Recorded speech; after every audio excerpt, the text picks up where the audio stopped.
Alright, let me see if I can do this and keep it all in the video. First thing is, turn your soldering iron on.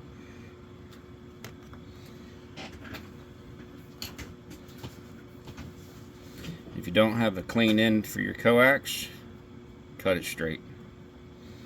And then there's a lot of people that use a special tool for this, but I don't. So I use a razor knife. You cut into it about 2 inches back. But what you're doing in this step is you're only cutting the outer jacket, and you're only just scoring it. And then you do the same thing through the top of the jacket. I have to keep looking to make sure this is in camera.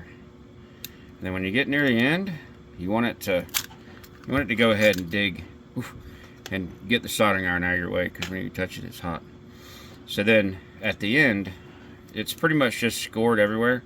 But at the end, I drove in a little bit deeper so I can grab a hold of this with the end of some pliers. And if that doesn't work, you can do it with a little Phillips screwdriver.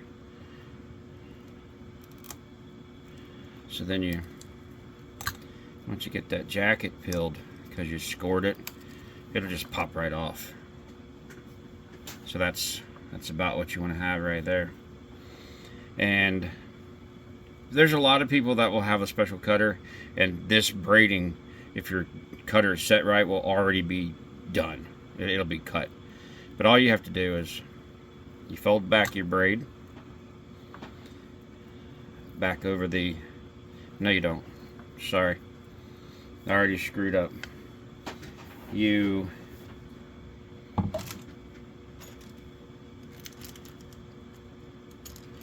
get your, let me push pause. Alright, this is actually the second step. Don't cut the jacket. Turn your soldering iron, first step. Second step, put your heat shrink on. Third step, put your crimp collar on. Now I've made this difficult for myself because I've already stripped it back. But you don't want to strip it back, you want to put that on first. If this is your first end, you can put it on from the other side and slide it this way. So now you got your crimp collar on, you got your heat shrink on, and then we're just going to fold back our braid.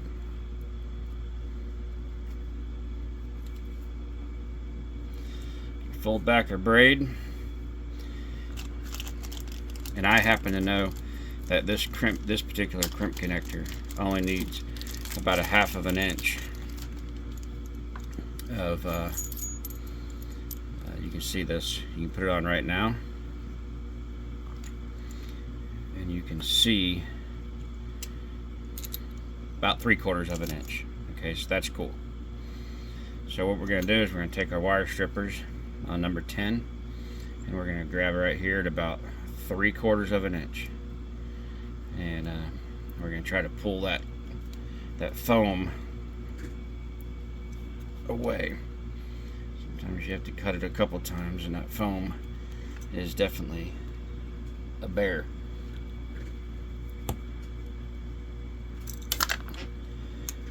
So it takes a little bit of effort, no big deal. Do another test fit.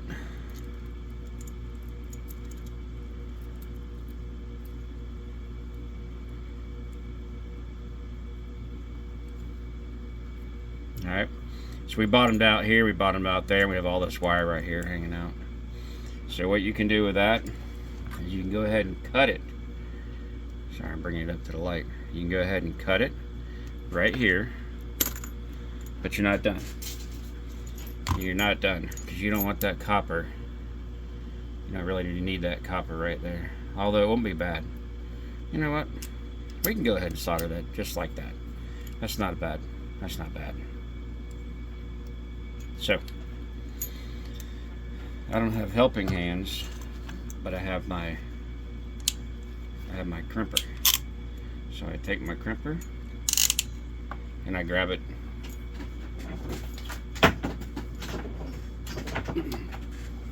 So I grab the wire with it, And then of course it's all turned the wrong way, so let's see if we can get it to rotate for us. Okay, now we have the it's exposed right there.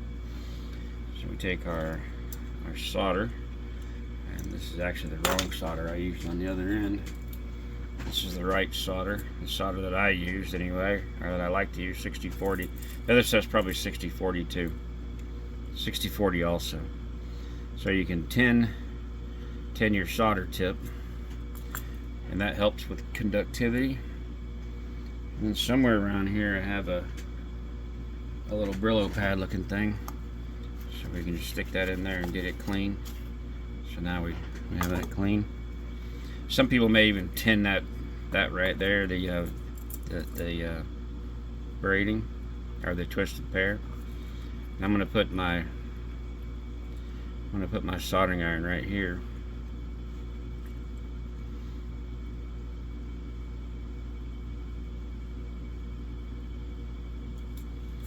I'm just going to apply some solder to that tip.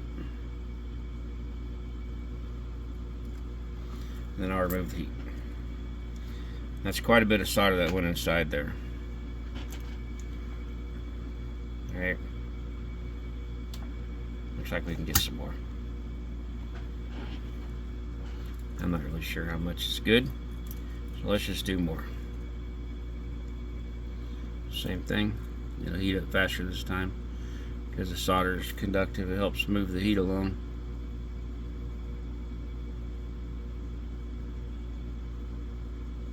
There you go. It just drank it right up. Now you can undo your pliers. That end's a little bit boogered up looking, but that's the way it always is, because I'm kind of sloppy with this. But that's okay, because I have a file. And what I'll do is I'll file the end off. So now what I do is I take my snips, because I don't have the right tool.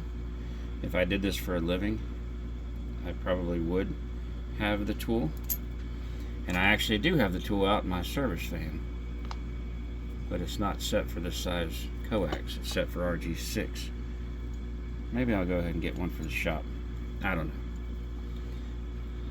I do a couple of these a year. Anyways, you can see you trim all your ends off. And this video is going to be ridiculously longer than it needs to be, because I'm not going to edit it. I'm just going to shoot it. I'm just going to shoot it straight to YouTube, so that N4SYR can see it before his eggs and bacon are done. So you can also use scissors for this. They don't have to be special scissors. They can be you know, household kitchen shears, for all that matters. Alright, so now we move that out of the way. You can see we still got some cleanup to do on your braid. Braid is not that hypercritical. Alright, so it's done. So now we're gonna take our crimp ring, and that goes up, and see it pushes it up on that solid piece right there. If you want to make sure that it really gets in there, you can grab the insulation. You're not grabbing it, you're just creating a collar, so that you can pull and get that all the way up against there. Now it's good. Release your crimp and center your crimp ring, so it's a little bit more to the top than it is towards the bottom. And then you just give it a good follow through. And because this crimp ring is so long, I'm going to do it twice. And now I have this crimped. I have this there's a little bit of fuzzy right there. I can trim that off, or I can leave it. It doesn't make a difference. This particular piece of coax is going to be inside the house, or inside the shop all the time.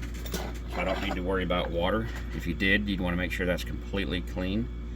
And then, like I said, I take my file and clean up clean up that extra little bit of solder that spilled over. You can also heat the solder and wipe it away with a rag if you want.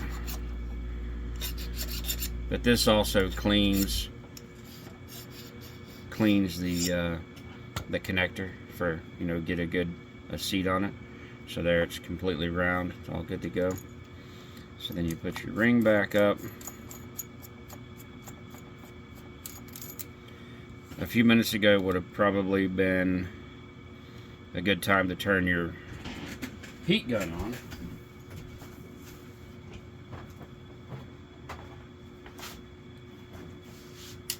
Not sure if you can see that on the camera, but I'm going to do it anyway. And I always apply a little bit of pressure, and so it stays up close to that collar. And we're just going to heat it up. I might run the heat gun around, get all the sides. Some heat guns have a collar, a little flange at the bottom that can direct the heat all the way around, so you don't have to do this foolishness of rotating your heat gun. But anyways,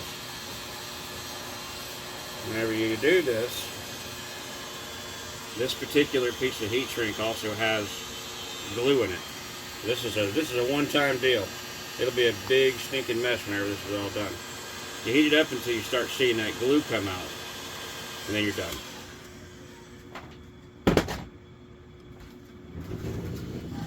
All right, so there's the end. It's on there. It's right against the heat shrink. So it once you, if you were doing this outside, you would put this on, then you'd follow up with a wrap, and maybe you can put some copper coating on it. But that is how you make an end. And it makes a mess on your bench. So best thing to do is do it outside.